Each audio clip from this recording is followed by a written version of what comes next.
Hello everyone, welcome back to my YouTube channel. तो स्वागत है आपका Uttarakhand nursing and paramedical entrance exam के बायोलॉजी एमसीक्यू वीडियो सीरीज़ में। तो ये है हमारा पार्ट 7, जिसमें हम डिस्कस करेंगे total 20 questions of the topic biomolecules. तो जो भी बच्चे एएनएम, जीएनएम, बीएससी नर्सिंग या फिर पैरामेडिकल एंट्रेंस एग्ज़ाम की तैयारी कर रहे हैं, तो ये वीडियो सिर्फ आपके लिए है। अगर आपने प्रीवियस जो पार्ट्स हैं, जैसे कि ये हम बायोलॉजी एमसीक्यू सीरीज़ कर रहे हैं, अगर आपने बायोलॉजी की और वीडियोस नहीं देखी है तो आप प्रीवियस वीडियो डिस्क्रिप्शन में मैं आपको लिंक प्रोवाइड करा दूँगी, आप वहाँ पे क्लिक करके देख सकते हैं। इसके अलावा मैंने आपको केमिस्ट्री, फिज़िक्स, इंग्लिश और जीके एंड नर्सिंग एप्टीट्यूड से रिलेटेड भी क्वेश्चंस अलग से प्रोवाइड कराए हैं, तो आप मेरे चैनल पे विजिट करके वो सारी वीडियोस देख सकते हैं। तो चलिए शुरू करते हैं हमारा आज का पहला क्वेश्चन। तो विच of the following is a carbohydrate. काफ़ी इजी बट कंफ्यूजिंग क्वेश्चन है कि इनमें से कौन सा कार्बोहाइड्रेट है। ग्लूकोज, एलिनाइन, कोलेस्ट्रॉल या फिर यूरिक एसिड। तो इसका जो हमारा करेक्ट आंसर है ये है हमारा option A, glucose. Glucose is क्या है, एक कार्बोहाइड्रेट है, सिंपल शुगर है, यानी कि मोनोसेकेराइड है। Next question, which biomolecule is primarily responsible for storage of genetic information. कौन सा बायोमोलिक्यूल जो है वो जेनेटिक इन्फॉर्मेशन को स्टोर करने के लिए रिस्पॉन्सिबल होता है। प्रोटीन, डीएनए, लिपिड या फिर एंजाइम्स। तो इसका जो हमारा करेक्ट आंसर है ये है हमारा ऑप्शन बी, डीएनए। डीएनए जो होता है it stores the genetic information सारे लिविंग ऑर्गेनिज्म में। अगर आपको डीएनए की फुल फॉर्म आती है तो आप मुझे इसका आंसर कमेंट सेक्शन में बता सकते हैं कि डीएनए की फुल फॉर्म क्या होती है। Next question, enzymes are chemically. जो एंजाइम्स है वो केमिकली क्या, फैट होते हैं, लिपिड्स होते हैं, प्रोटीन होते हैं, कार्बोहाइड्रेट होते हैं या फिर न्यूक्लिक एसिड होते हैं। तो इसका जो हमारा करेक्ट आंसर है ये हमारा ऑप्शन बी, प्रोटीन। जो एंजाइम्स होते हैं they are made up of protein, तो वो केमिकली प्रोटीन से बने हुए होते हैं। Next question, which of the following is a disaccharide. इनमें से कौन से डाइसैकेराइड हैं। फ्रक्टोज, लैक्टोज, ग्लूकोज या फिर राइबोज। तो इसका जो हमारा करेक्ट आंसर है जो कि डाइसैकेराइड है वो है हमारा ऑप्शन बी, लैक्टोज जो है इट इज़ अ डाइसैकेराइड। और अगर हम बात करें लैक्टोज की तो it is made up of g plus g. G stands for glucose and दूसरा जो जी है हमारा it stands for galactose. Next question, the basic unit of protein is. जो बेसिक यूनिट है प्रोटीन की वो क्या होती है। Fatty acid, monosaccharide, amino acid या फिर न्यूक्लियोटाइड। तो इसका जो हमारा करेक्ट आंसर है वो है हमारा अमाइनो एसिड। जो हमारे प्रोटीन की बेसिक यूनिट होती है, जब हमारा प्रोटीन ब्रेक डाउन होता है तो उसकी जो बेसिक यूनिट है वो होती है हमारी amino acid. Next question, which of the following vitamins is water soluble. काफ़ी इंपॉर्टेंट एंड रिपीटेड क्वेश्चन है, हर प्रीवियस ईयर में पूछा जाता है विटामिन से रिलेटेड क्वेश्चन। तो अभी हमसे पूछा है कि कौन कौन इनमें से वाटर सोल्यूबल कौन सा विटामिन है। Vitamin D, vitamin C, vitamin A या फिर विटामिन ई। तो इसका जो हमारा करेक्ट आंसर है ये है हमारा ऑप्शन सी, जो विटामिन बी है। जो हमारा ऑप्शन बी है विटामिन सी जो है it is the correct answer, कि जो विटामिन सी है it is a water soluble vitamin, जो कि हमारा वाटर सोल्यूबल विटामिन है विटामिन सी। बात करें अगर फैट सोल्यूबल विटामिन की तो हमारा विटामिन ए, डी और ई, के, ये चारों होते हैं हमारे फैट सोल्यूबल विटामिन। और हमारा विटामिन सी जो होता है ये हमारा होता है बी और C, water soluble vitamin. Next question, which type of bond links to amino acid together in protein. कौन से टाइप के बॉन्ड होते हैं जो दो अमाइनो एसिड्स को मतलब लिंक करके रखते हैं प्रोटीन में। Glycosidic bond, peptide bond, ester bond या फिर फॉस्फोडाइस्टर बॉन्ड। तो इसका जो हमारा करेक्ट आंसर है ये है हमारा option b, peptide bond. Peptide bond क्या करते हैं, दो अमाइनो एसिड को लिंक करके रखते हैं, बाइंड करके रखते हैं एक प्रोटीन में। Next question, which polysaccharide is used for energy storage in animals? कौन सा पॉलीसेकेराइड एनिमल्स में एनर्जी स्टोरेज के लिए यूज होता है?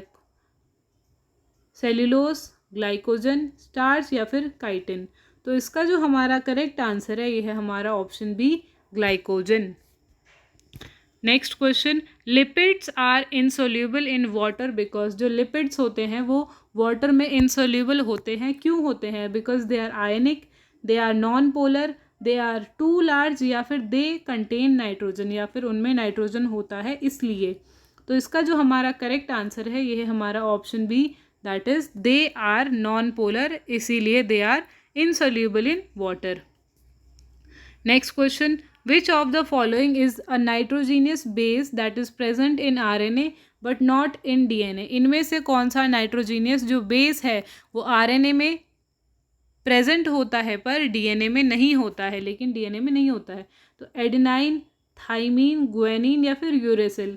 तो इसका जो हमारा करेक्ट आंसर है वो है हमारा ऑप्शन डी, यूरेसिल। यूरेसिल जो है it is only found in RNA, but जो DNA है, DNA में सिर्फ थाइमीन पाया जाता है इनमें से।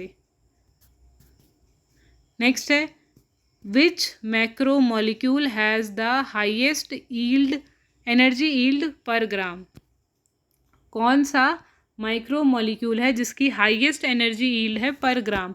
कार्बोहाइड्रेट, लिपिड, प्रोटीन या फिर nucleic acid?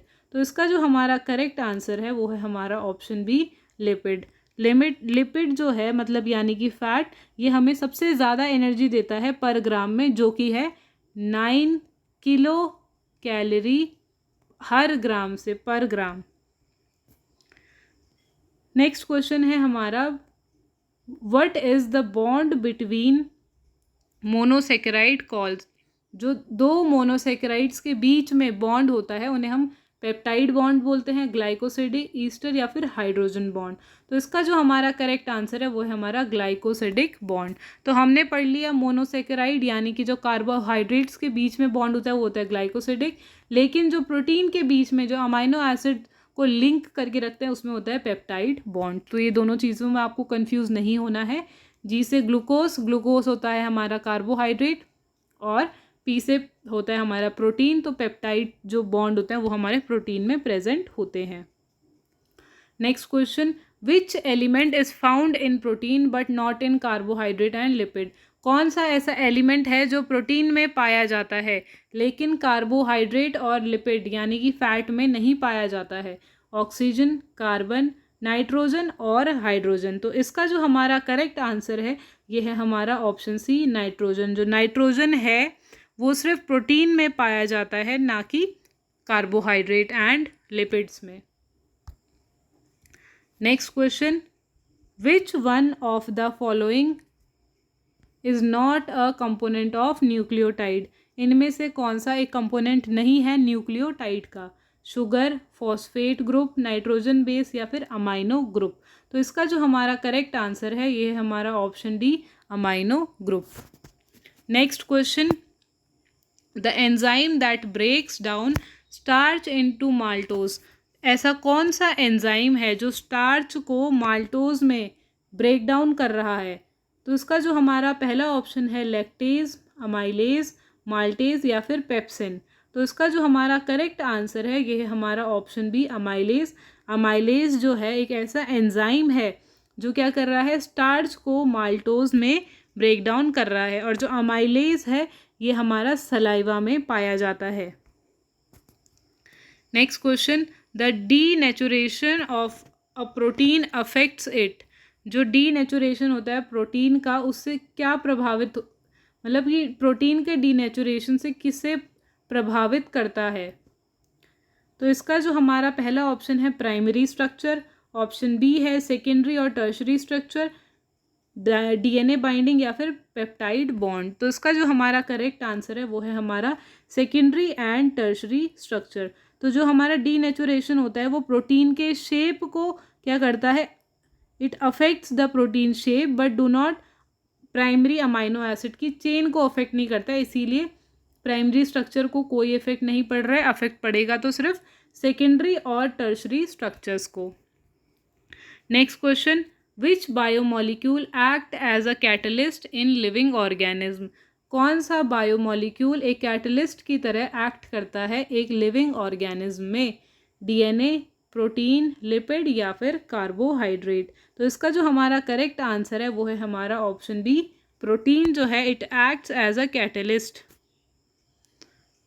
Next question, nucleic acid are made up of repeating units called? जो न्यूक्लिक एसिड होते हैं वो कुछ रिपीटिंग यूनिट से बने हुए होते हैं जिनको हम अमाइनो एसिड, न्यूक्लियोटाइड, शुगर या फिर बेसिस, इनमें से कौन सा ऑप्शन करेक्ट है? तो इसका जो हमारा करेक्ट आंसर है वो है हमारा न्यूक्लिक एसिड से nucleotides.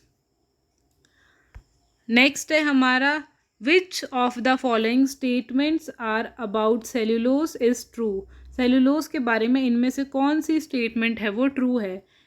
It is digestible bye humans, it is made up of glucose units, it is a sugar, it is a storage polysaccharide या फिर it is found in animals? तो इसका जो हमारा करेक्ट आंसर है वो है हमारा it is made up of glucose unit. Option जो बी है it is the correct answer. और अब जो हमारा नेक्स्ट और लास्ट क्वेश्चन है वीडियो का वो है हमारा, which is the correct complementary base pairing in DNA? तो इसका हमारा पहला ऑप्शन है AG and CT, AT and GC, AC and GT या फिर AU एंड GC।